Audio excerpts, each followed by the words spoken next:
কিছু সেকেন্ডের বেশি এখানে টিকতে পারবে না। এই গুহার রং কখনো কখনো সাদা, আবার কখনো কখনো নীল হয়ে যায়। প্রতি বছর হাজার হাজার টুরিস্টরা আইসল্যান্ডে পাড়ি জমান এই গুহাটি দেখার জন্য। তো এরপরে রয়েছে ফ্লাই গিজার। এটি এমন এক ধরনের পানির ঝর্ণা যেটি আমেরিকাতে অবস্থিত, আর এই পানির ঝর্ণাটি আবিষ্কার করা হয় একটি কৃষকের দ্বারা। অনেক বছর আগে একজন কৃষক পানির সন্ধানে এই জায়গাতে গর্ত করতে থাকে, আর গর্ত করতে করতে এখান থেকে এরকম পানি বের হতে থাকে। আর তখন এই পানির তাপমাত্রা ছিল অনেক গরম, তারপর থেকে এখানে পানি বের হতেই থাকে। আর পানি বের হতে হতে এর আশেপাশের জায়গাটি কিছুটা এমন হয়ে যায়। এই পানিগুলোর মধ্যে স্পেশাল কিছু মিনারেল রয়েছে যেগুলো অনেক দুর্লভ। এরপরে রয়েছে টার্কুইস আইস লেক। এই লেককে বলা হয় পৃথিবীর সব থেকে বড় মিঠা পানির লেক। রাশিয়ার সব থেকে ঠান্ডা এবং দুর্লভ জায়গায় সাইবেরিয়াতে অবস্থিত, আর এই লেককে পার্ল অফ রাশিয়া বলা হয়। 25 মিলিয়ন বছর পূর্বে এই লেকটি আবিষ্কার হয়েছিল। এই লেকে অনেক দুর্লভ প্রজাতির প্রাণী পাওয়া যায়। শীতকালে এই লেকের পানি পুরোপুরি জমে যায়, আর লেকের পানিগুলো স্বচ্ছ হওয়ার কারণে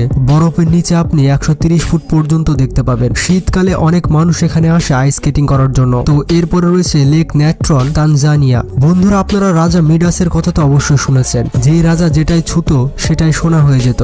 কিন্তু আপনি কি এমন লেকের কথা শুনেছেন যে লেকের পানি যে কেউ টাচ করলে সেটি পাথর হয়ে যায়? এই লেকটি দেখতে যতটা সুন্দর ততটাই বিপজ্জনক। এই লেকের পানি যেই টাচ করে সে পাথর হয়ে যায়। বিজ্ঞানীরা বলে থাকে হাইড্রোজেন, অ্যালকোলিন সল্ট এবং লাইমস্টোন থাকার কারণে এই লেকের পানির সাথে এমনটা হয়ে থাকে। এই লেকের পানির তাপমাত্রা 60 ডিগ্রি পর্যন্ত থাকে। এরপরে রয়েছে গ্লো ওর্মস কেভ, নিউজিল্যান্ড। এটি পৃথিবীর এমন একটি জায়গা যেখানে প্রত্যেকটি মানুষ যেতে চাইবে। এটি এমন এক ধরনের গুহা যেখানে প্রাকৃতিকভাবে লাইটিং করা থাকে। নিউজিল্যান্ডে অবস্থিত সমুদ্রের ধারে এই গুহাটিতে আপনি এমন কিছু দৃশ্য দেখতে পাবেন যা পৃথিবীর অন্য কোনো জায়গায় পাবেন না। এখানে আপনি একসাথে অনেকগুলো গ্লো ওয়ার্মস দেখতে পাবেন। এই প্রাণীগুলো শুধুমাত্র এই জায়গাটিতে পাওয়া যায়। এই প্রাণীগুলো এক ধরনের রাসায়নিক প্রক্রিয়া করতে থাকে, যার কারণে তাদের শরীর থেকে এমন লাইটের দৃশ্য বের হয়। এই প্রাণীগুলো যত বেশি ক্ষুধার্ত হয় তত বেশি লাইট প্রডিউস করে থাকে। এরা লাইট প্রডিউস করার পাশাপাশি এক ধরনের জাল ছাড়তে থাকে, যাতে এদের লাইটের আলোতে অনেক প্রাণীরা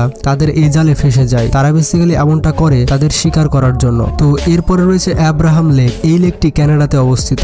এই লেক বেশি জনপ্রিয় মিথেন এবং বরফের তৈরি বুদবুদের জন্য। লেকের পানিতে যে ব্যাকটেরিয়াগুলো রয়েছে তারা এরকম বুদবুদ তৈরি করে থাকে। শীতকালে যখন লেকের পানি পুরোপুরি জমে যায় তখন লেকের নিচে এই বুদবুদগুলো খুবই স্পষ্টভাবে দেখা যায়। বরফ জমা পানির ওপর থেকে এই নিচের বুদবুদগুলো দেখলে মনে হয় যে পানির নিচে একটি শহর তৈরি হয়েছে। লেকের পানিগুলো এতটা শক্তভাবে বরফ হয়ে যায় যে মানুষ এই জায়গাতে যায় পিকনিক করার জন্য, আবার অনেকে যায় স্কেটিং করার জন্য। তো এরপরে রয়েছে তিয়ানজাই মাউন্টেন্স, চীনে অবস্থিত। এই স্থানটি আপনি প্রথমবার দেখলে মনে করবেন যে কোনো সায়েন্স ফিকশন মুভি